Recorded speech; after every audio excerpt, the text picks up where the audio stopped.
So even though he made a duck disappear to the audience, this poor guy, and his audience was in this, so he made the duck really disappear. But because they had a second duck there that no one would ever understand, Right. when it didn't look like the duck disappeared at all. It was still there, and boy, with all your experience and all the things that you've done, I'm sure you have some pretty funny experiences. I was thinking I've done some crazy things. When I was very young, Yeah. I pushed to get into Six Flags when I was 16. I turned 16, and I had just been like any kid, had a kid when I was younger, and it's like, I'm going to work at the magic shop at Six Flags. And I called them up, and they said no. And I called them up, and they said, we're not hiring. I called them up, and I kept like every week, and they said, finally, this guy says, is this Randy again? I said, yeah. They go, let me tell you, we don't even run that shop. They go, it's some guy by such and such. And I said, oh, I know him. He's in the Magic Club. So I called him up, and he said, well, Randy, yeah, maybe I will try it, because he was having problems with whoever the guy was in the shop. Okay. So, I was like, I'm going to work at an amusement park. I'm so excited. And I went out there, and he gave me these, like about 10 tricks in a bag, and he said, you can have these, practice these, and learn. And it's like, they were all the basic stuff. Well, I ended up just having this dream job and started working there. And it kind of started my career in magic, because I just had a blast. And stuff they had, I remember they had a book there, all this George Schindler book, Everyday Objects. They had cases of them, and I sold them all. They said, no, we have them under stock. And they said, no, I sold those. And they said, and they said, we'll be there, we're gonna come. And they go, where are those? I said, I sold them. I said, you sold them? Well, nobody else had ever done. I picked one or two tricks out of it, did it, and said, these are in the book, and people bought them. And it taught me something, because I'd worked at other magic shops. What you perform, they buy. Right, but it was your passion. See, right. And that's it. And your drive of calling up, taking the initiative of saying, hey, I want to work there. Kid, we don't even run that shop. Oh, I love that. But you taking the initiative to do that is important. And I think that's such a great lesson.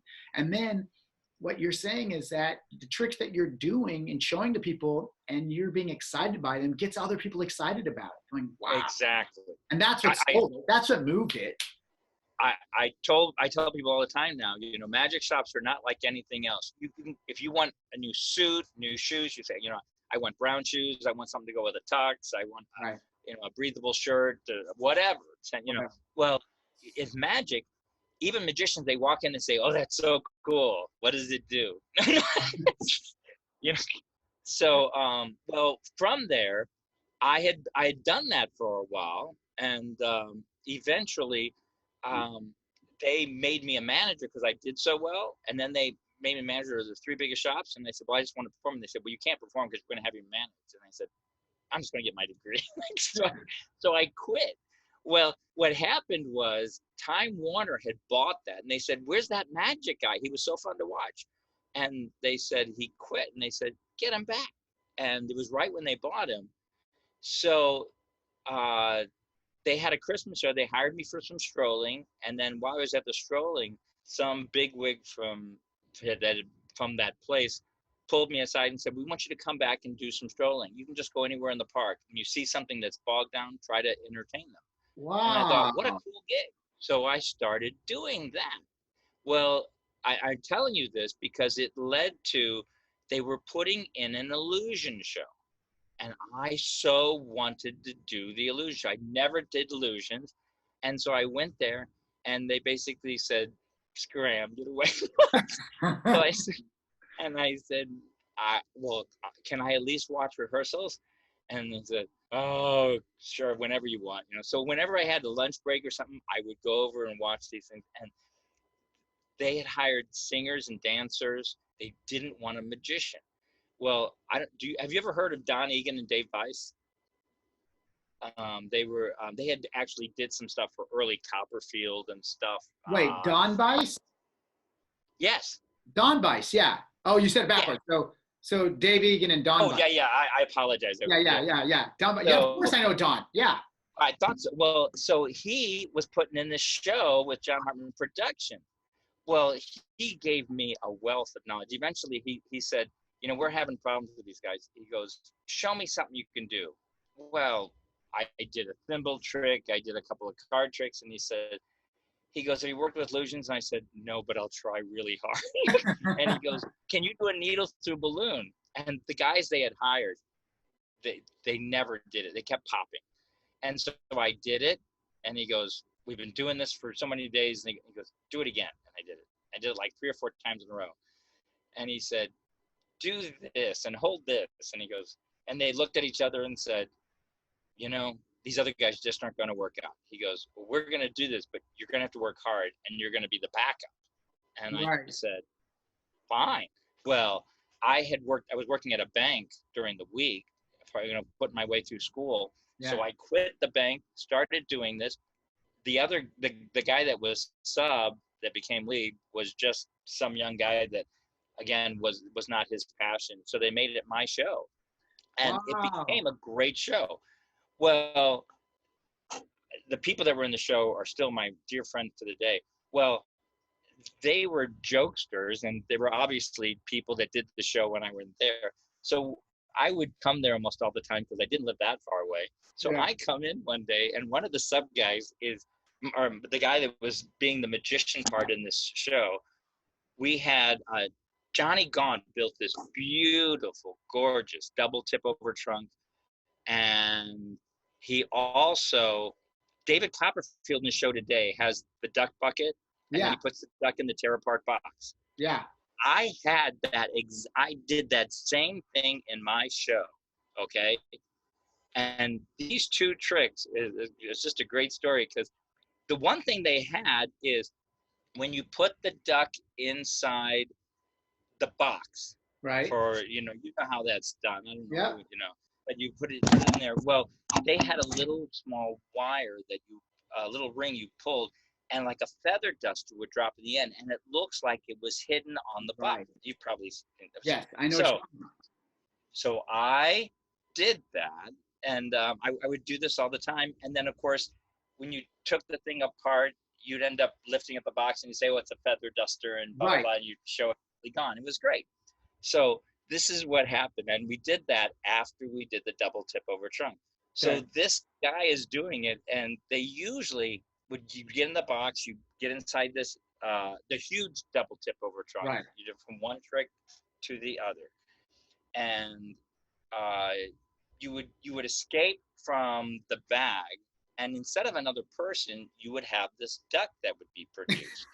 Okay, well, they took what was it? Gremlins was on, and they had a big plastic gremlin. And so when this person that was filling in for me opens up the box, instead of getting, he put this person inside this double tip over trunk, which was just beautiful, and this he opens it up, and when the person is supposed to disappear and is supposed to be a duck, and he said, "Oh, well, we'll take care of you," blah blah blah. Well, it was a gremlin, and the guy was like, "I don't know what to do with this," and it was just a crazy thing, because the person disappeared, and instead of duck that he had something to go to the next trick, he had this gremlin, and he goes, "Stripe, what are you doing?"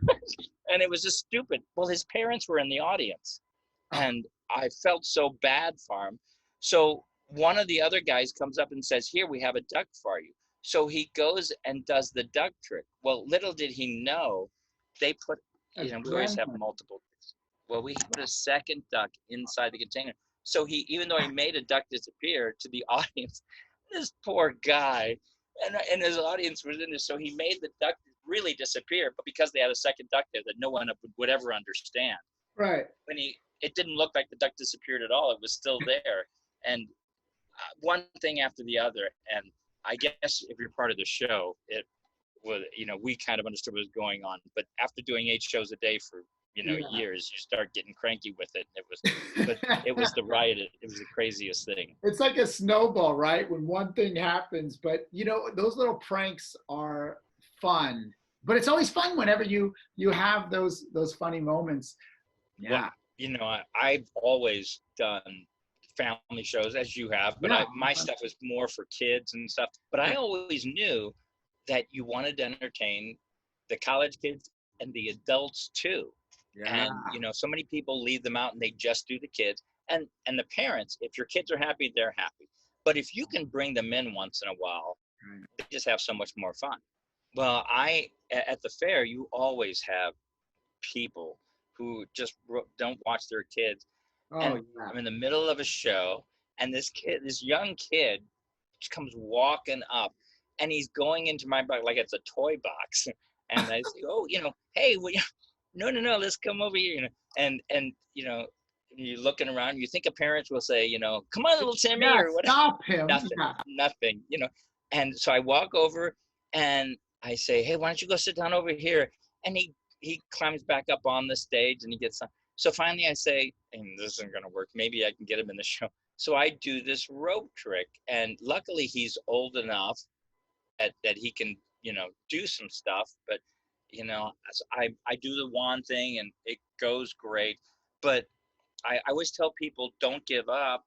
And if you get mad at a kid, you just lost it. Yeah, So, that's not good. so I'm bringing the kid over. I'm doing this. I'm scared to death, but normally I have the kid cut the rope, and I do a thing where you have two different sizes and say we want them equal, and he cuts it a few times, and then you show the rope separate, and then you say we'll use a magic wand, and that's where you put one under his arm, the other arm under his neck. Blah, blah, blah. Well, so he does all this. And I say, well, you said you had never done magic before. And yes, and they go, well, you still haven't, Yeah. And it's just a joke for all the adults to get a kick out of it. And then I say, wait, but we can still do that. Wave your wand, think of the magic words, blah, blah, blah. And I say, look, and then the rope goes together for the first time. And this kid who was kind of a pest at the time, but I just think he just stares at the rope and he looks at his mom and dad and said, Mom, Dad, I did magic. And the whole audience went, oh, turned out to be a perfect moment. So, I tell people, don't let yourself get frustrated. Go with it. I've always tried in my shows to have a kid on stage with me, and I always try and find the youngest kid that I think can listen and follow directions. Right? If you can follow instructions and you're 3 years old, I will have a 3-year-old on stage with me. Because you have the cute factor, you have everything going. So I was just in China prior to this whole thing. I was there in November 2019, and all the reports, and then I didn't even think anything about it. And in January, I was doing shows, and I said, I just got back from China, and people were kind of going, whoa, because it was still kind of not a big thing yet. Sure. But it was like, if you were there before December 15th, 2019, you're completely fine. So I was there before any of this was a thing. Anyways, we're doing this show in Beijing. Oh, no, Shanghai. I was in Shanghai. And it was for locals, and we needed a translator.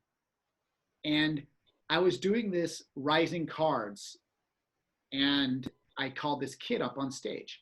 And so I have a ribbon tied around the box of cards, and we're each holding a ribbon. And I had 3 cards selected, and then we're holding the ribbon, and then the cards rise out of the box that no one's holding, right? So I'm trying to find, there's a lot of adults, but when I say I need someone to help, and then they translated that, there's a kid that's like, I want to do this. And so when I see him it wasn't a huge theater, but there was maybe like 200 people there.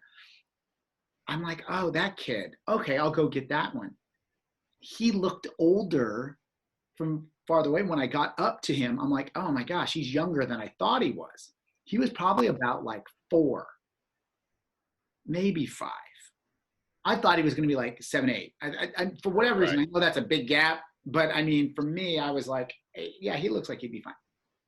So I get him on stage, and we do the first rising, and it goes up, and the kid is like, whoa.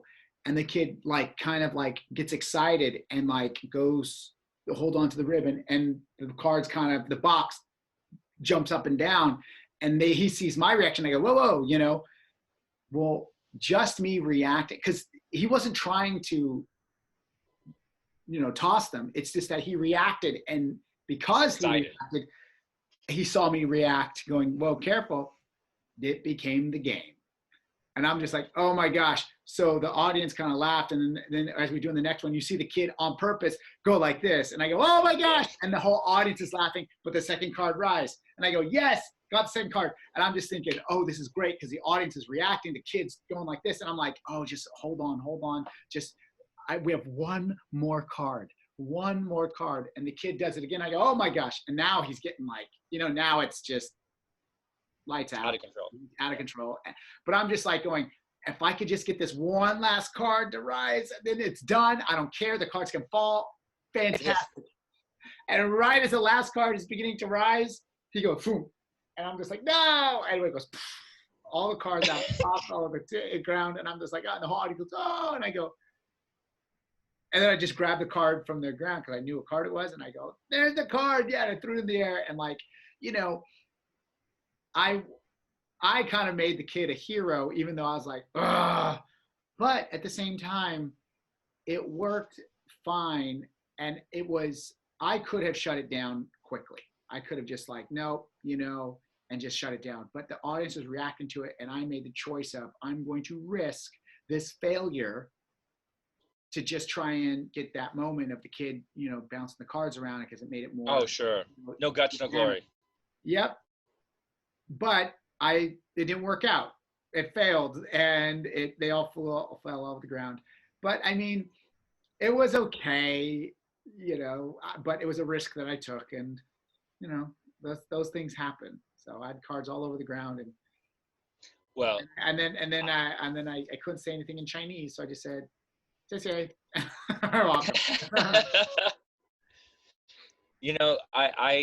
I feel very lucky because I was never afraid to walk through doors. I mean, I didn't do permanent stuff. I was always mixed between doing magic and being an accountant. I mean, I did some trade shows and stuff, and I just have been very lucky to have touched stuff, and magic's always been in my life and always will be at this point in time. Yeah, of course. But I had, because of the show and success I had with Six Flags, they had bought a riverboat, and it was supposed to have a gambling thing, and they wanted me to be a riverboat gambler. Cool. So I was doing card tricks and stuff. Luckily, I have enough card where I could do a bunch of stuff. And they had a riverboat gambling outfit type thing, and I just walked around the boat, did strolling kind of like that thing. It was fun. Well, they had this one show which was a complete disaster. So they decided to cancel it, and they brought in that same company that I had done the illusion show at Six Flags, and they said, you need to put on a magic show of types. But they hired somebody else, and then they have Bev Bergeron direct it. Yeah. So they were interviewing people, and luckily they said, well, I don't know where this Randy is, but they go, you need to get him, he'll do well, and he knows magic. Well, I was on the ship. They didn't know I was even on the ship already. So they said, hey, would you do this illusion show? And I was like, yeah, well, sight unseen, let's do it. Well, and then I found out I didn't even know Bev Bergeron was in it, and it was like, what a wealth of knowledge he had. Yeah. But it was a strange little medicine man show, and obviously the medicine man wore this weird Mac King style suit. Well, Bev Bergeron knew Harry Anderson and wanted me to do 3-card Monty and other stuff, and got permission to do that. We had a marionette called a mezzo soprano marionette, and it all came out of the piano. We had all these weird sight gags, which stuff that I had never done in my life, didn't really even understand them per se. Right. And one of the weird things was we had to run in like we were missing the boat, and the dance hall girl was to the audience telling people, I don't know where our Dr. Duck is, which our name is. He should be here, but maybe we've missed him. And all of a sudden, you come running in, and you say, oh, I almost missed this boat, Baba, and you come on up, and then you say, oh, it's off. It's off. What? The hair on that man's head, and you just do the corniest joke. Joke. Well, again, because I was a riverboat gambler, I was doing riverboat gambling occasionally, and I was still doing this. One day, the guy that was there from my understudy person, I don't know what you want to call it, they doing it on the days that I wasn't. Right. He must have been sick. I don't know if he was hangover from the night before or whatever, but he was doing his bit, and he was just having a terrible time. And this was around a bar. It was a strange setup. And there's a time where he walks off stage, and the guy that was the stage manager, which was some 20-something-year-old, said, this is embarrassing. He's terrible. He goes, you need to go and finish the show. I go, finish it? You can't do that. He goes, he's backstage. Go and get your suit on and finish it. And I said, are you kidding? Yeah, just changing the character mid-show. Yeah, no. So you've seen these things with these weird shows where people change, well, like Carbonero, they change outfits and people don't even notice. I mean, it was the strangest thing, because I go back, I got the outfit in, and he goes, I'm sorry, man, I don't know if I can finish. And I said, I'll finish for you. And so I took this, and at the right time when he's supposed to come back on stage, it was me. I don't think anybody said anything. And I just finished the show from there. And I'm like, who'd have thunk? That's hilarious. But I mean, that goes to show you that some people have no idea what's going on. And sometimes as magicians, we spend so much time on the details trying to make sure that this deception works, that no one's going to be able to track it. It's like, we just changed the whole person and you didn't even know. Exactly. It was like the gorilla. It's like the gorilla test, right? Oh, yes. How many times has that happened? Yeah. They go out there and say, how many basketball players were wearing yellow or something, and they go through and they go, I don't know. And they go, I think it was 14. And they go, did you see the gorilla? The gorilla. Gorilla, yeah.